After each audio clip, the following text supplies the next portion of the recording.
My name is David Shearer, and I'm so pleased to be here with you at the International Agricultural Innovation Conference. Today I'm going to talk a little bit about the role of international agricultural organisations in developing economies. Now, I'm not necessarily an expert on international agricultural organisations, perhaps none of us are, but I bring a perspective of having worked in different parts of that international architecture around agricultural organisations. What I did want to do today is focus not only on the roles of international agricultural organisations in developing countries, but I wanted to contextualise that a little bit by talking about the roles these organisations play in the context of delivering innovations at scale. And that's one area that we can have some focus on. So today what I'm hopefully going to do is just give you a perspective overall about what some of these international organisations are, and I suspect many of you know these organisations, and I'll give you a small perspective in terms of what role they play. And then I'm going to draw on the evidence from the Commission for Sustainable Agricultural Intensification to give you some perspectives about what these international organisations in partnership are delivering and where some of the gaps are. And with doing that, I also want to describe some of the gaps from a geospatial, a regional perspective across the globe, so we can have an understanding of what these different organisations do in different locations. And then I'd like to, discuss or perhaps lead into our conversation in the panel discussion by discussing one particular view about what the role of these international organisations can be, particularly in partnership with other organisations. So many of you would have known many of these organisations, these international organisations, but let me just describe a couple of them to you. So there's obviously the 3 UN food agencies that play a particular role within the United Nations frameworks. The Food and Agricultural Organization of the FAO, as many of you would know, IFAD, the International Fund for Agricultural Development, essentially an international financing institution with a key focus around agricultural development, and of course the World Food Programme, well known for its humanitarian efforts and is certainly getting deeper into the agricultural systems. These 3 organisations do work in conjunction in many situations. The next component of the global architecture that I'd like to introduce is the CGIAR, once known as the Consultative Group for International Agricultural Organisations. And although the CGIAR is well known for it being made up of centres that are based in different locations around the world, particularly in the global south, I guess in the transition and the transformation of the CGIAR into one entity, it's becoming well known for its role in multidisciplinary, cross-spatial research partnerships that deliver impact on the ground and particularly make a contribution to the SDGs. SDG 2, ending hunger, but just as importantly, how we can end hunger within and successfully within the planetary boundaries. And so the CG are a research organisation that's very much focused on partnerships, research partnerships, building capacity, but also delivering impact and impact at scale. It's also important to recognise within this global architecture, and this will become relevant a little later, the important role that private sector plays within this international architecture. And we know in developed economies that the private sector makes a more substantial contribution to research and innovation than the public sector does. This may not hold true into developing economies, but it's a trend that we need to recognise, and it's important that we all recognise that the private sector is a key part of the architecture around international agricultural organisations, particularly that to deliver innovation at scale.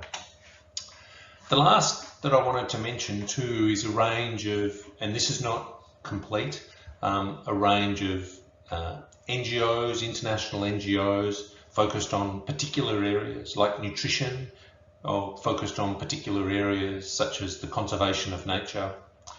And it's really important to recognise that when we think about the agricultural architecture, we're also thinking about the contribution that agriculture makes to health, nutrition, the role in conservation, biodiversity, etc. And it's important to recognise that there are a range of platforms that bring together this regional architecture, such as the Tropical Agricultural Platform or the Global Forum for Agricultural Research.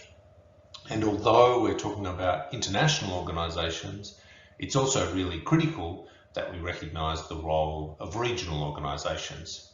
And we'll hear more of that in the next presentation and also in the panel discussion.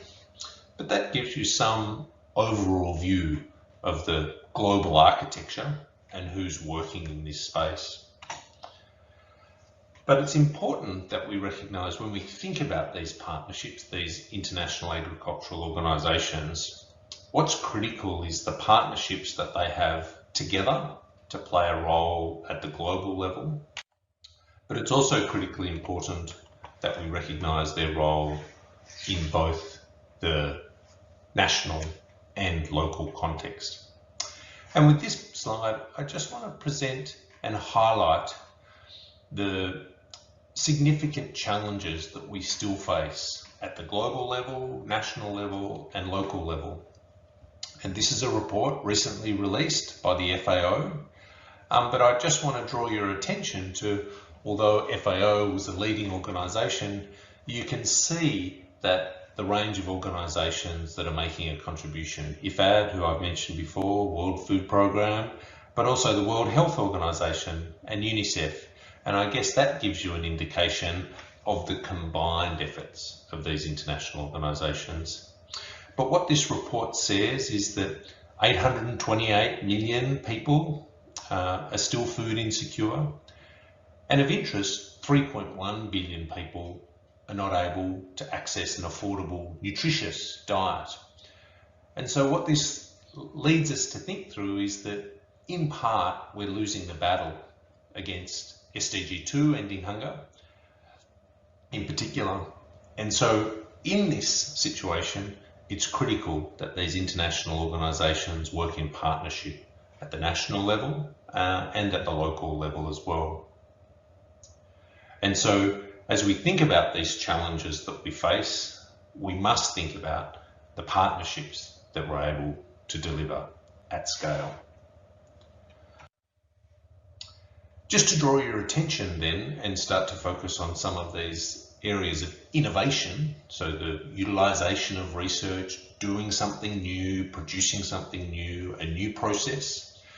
I thought it was really interesting for one of the international organisations that I've previously mentioned, IFAD, about their definition of innovation and taking innovation at scale. And not only does it talk about adding value, importantly, it talks about context and creating context creating solutions in that context. And that's why I'm advocating this role of international, national, and local level influence for innovation at scale. But the other thing I want to point out is that, and this will become relevant, the other thing I wanted to point out is the important focus that we need to have within that global architecture and within those partnerships, that it's sustainable, equitable, and inclusive. And these are really important attributes that we think about, not only in the design of the interventions and the investment that we make, but also in the implementation that we have. So now I'd like to draw your attention to some recent work by the Commission for Sustainable Agricultural Intensification, and all of this evidence is online for you to access. But one of the things that the Commission did was that it established a baseline understanding of who's investing in innovation in the global south, in developing economies. So what that drew out was that there's about $60 billion of investment that's made in the global south around innovation within the agri-food space. The vast majority of this is investments by national governments, governments of the global south. And so it's critical to understand that it's about 60% of that overall investment comes from national governments in the global south. There's a really important component from the private sector, both that within agri-food value chains at the moment, some of those global private sector companies that I pointed out previously, and also some of the private equity firms and venture capitalists as well. And then donors and development partners like IFAD, like the World Bank, like the Asian Development Bank, play a role that's perhaps could be considered catalytic, playing a role of about 10% of that overall investment. But this 60% is too low. This 60 billion is too low, sorry. And it's interesting that we often see benefit cost ratio of the value of investment in agricultural research and innovation and its payoff no less than 10 to 1 in all analysis. And I've recently seen analysis that's much greater than that. But we're only investing about 4.5% of agricultural GDP into innovation, and that's far too small. We see in the renewable sector an investment level of about 6% of our overall energy GDP. And if agriculture was to get to that level of investment of about 6% into innovation, there'd be an additional $20 billion to invest in agricultural innovation. So although we need to think about growing the investment pie to support not only these international organisations, but the organisations at national and local level, perhaps what's more concerning within that investment profile is that only a very small component, about 7% is invested in explicit environmental outcomes, and less than half of that is invested in social outcomes like nutrition. And so if we think about the role that we must play in the future and that international organisations and others need to play, we need to look at rebalancing that portfolio. And sure, some, like development partners, have slightly better percentages around explicit environmental and explicit social outcomes from the investment in innovation. But it is the case across that investment portfolio, we really do need to improve the level of investments going into not only economic outcomes, but environmental and social outcomes. And international agricultural organisations need to play a key role in this. Also within this investment level of that $60 billion, we see a vast majority of that, perhaps up to 60%, going into crops, and the majority of that are only going into the large, significant global crops. Small amount into fisheries, livestock, aquaculture, which play such an important role in the nutrition, particularly in the global south, and a very small percentage, less than 20%, in terms of some of those cross-cutting issues. And so as we look to invest in innovation at the international, national and local level, it's really important that we, in partnership in those international organisations, look to see it a more balanced portfolio so that we're able to deliver on those explicit environmental and social outcomes that we want to achieve.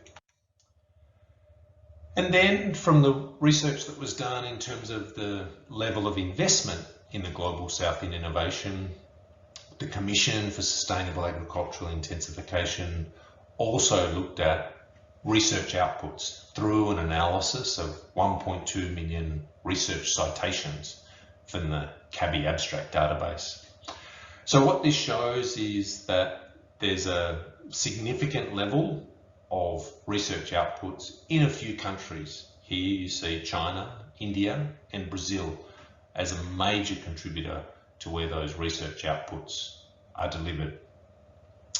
But you see in some of the areas that are challenged by the delivery of food security, such as Africa in this case, that there isn't a significant amount of research outputs in these areas. And that's of concern around the global contribution that we're making. And we also know that these investments are strongly correlated with scientific outputs. And here you can see, just as I was pointing out earlier, that a significant proportion of the investment is towards economic technology. Here we see that a vast insight to the research outputs that occur are in that technology area, and areas around ecosystem services and socio-economic interventions don't have that same level of research output. And I guess one of the things that we could discuss in the panel and advocate for is an improved balance across the portfolio, where we're not only investing in technology that drives economic outcomes, but we ensure that we're investing in areas that deliver environmental and social outcomes as well. And here's just a reiteration of that, where we see areas such as investment going into and research outputs delivering healthy people that are gender inclusive are underrepresented, where innovations and research outputs that drive economic growth and are starting to drive a healthy planet, and so that's a good sign, are strong, but there are areas where we really do need to start to improve that outcome for healthy people and gender inclusivity. And from an international organisation point of view, I really do feel strongly that the international organisations have a key role to play in being able to balance these portfolios. I just want to touch on too that there are regional differences, and so when the Commission for Sustainable Agricultural Intensification looked at the investment gap and looked at research within that investment gap and what needed to be filled, there's a difference in terms of the kind of partnerships that need to be formed across the globe. So you'll see in areas like South Asia, Latin America and the Caribbean that each of those investment contributors, national governments, development partners, private sector, etc., play a role and play quite a balanced role. And then in areas such as East Asia, there really needs to be a much stronger contribution from the private sector, and efforts in the Middle East and North Africa are really focused on a strong contribution from national governments. Whereas in Sub-Saharan Africa, it's critically important that international organisations, and particularly international research organisations, play a strong role in filling the gap, in enabling that innovation to go to scale. And so although that there are these important roles to balance the portfolio to ensure explicit environmental and social outcomes, it's also important to recognise that within different regions, there's a different makeup of those partnerships between international, national organisations, and particularly the private sector. I also wanted to draw your attention to a recent publication by IFPRI, a member of the International Food Policy Research Institute, which is a member of the CGIAR and the World Bank.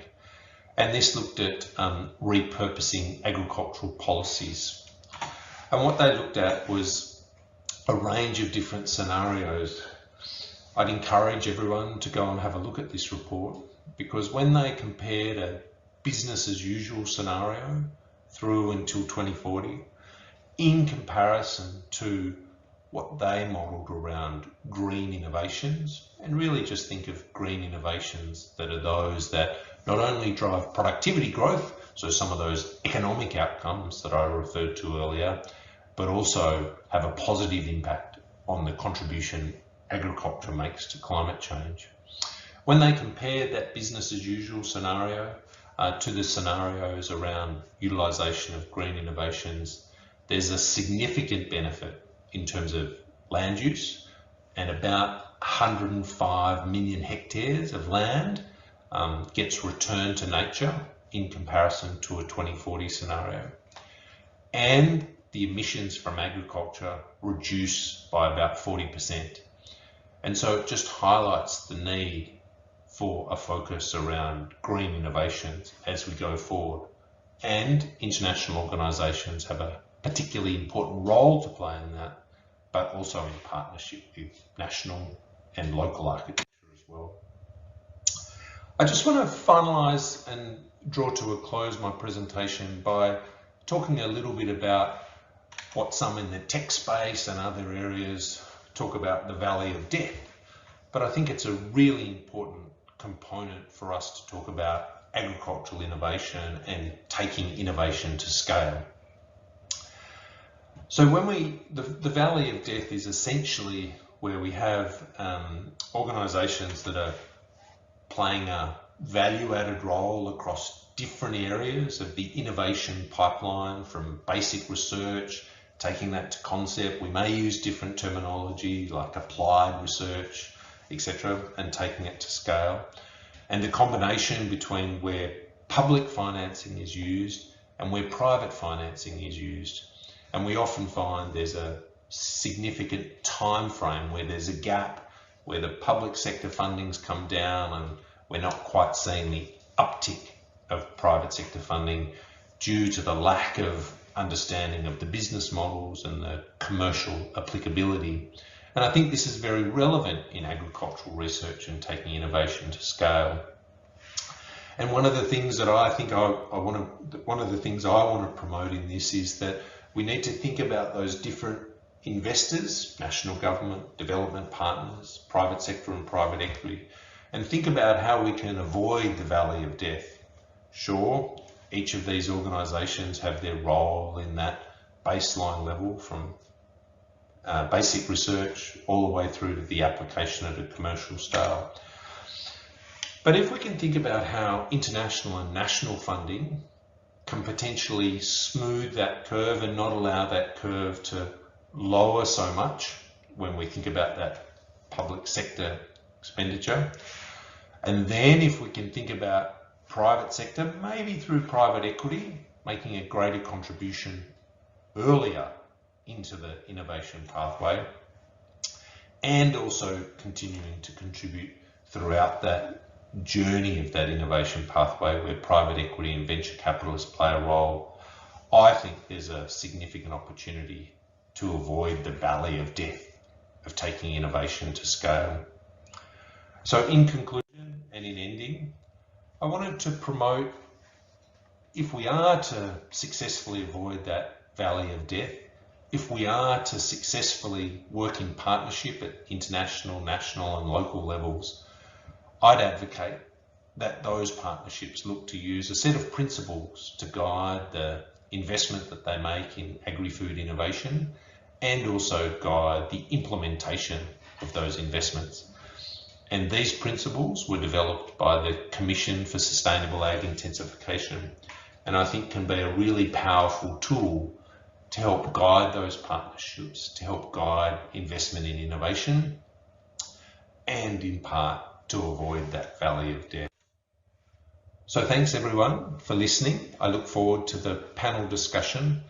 Hopefully I've given you some insight in terms of the role international agricultural organisations can play, but just as importantly, hopefully I've given you some insight in the kind of partnerships that we need to develop, both at the investment level and in the implementation level, for the future global food security within our planetary boundaries. Thanks so much.